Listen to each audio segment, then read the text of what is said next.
Para jamaah kaum muslimin wal muslimat rahimakumullah. Nah make jeung kudu bertariqah atuh endek henteu ge eueuh masalah.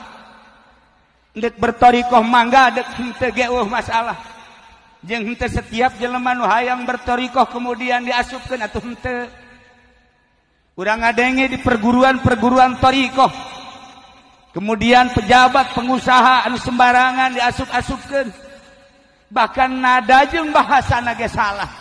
Cek guru mursyidna, insyaallah lamun asup tariqah ieu engke naik pangkat.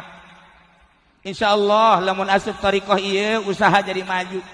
Kok tariqah si urusanana jadi jurusan kana pangkat jeung usaha. Tariqah mah lain kitu, lamun maneh neuk siap bertariqah tinggalkeun dunia, tinggalkeun jabatan, tinggalkeun tahta jeung kerajaan. Hiji be Allah kana tariqah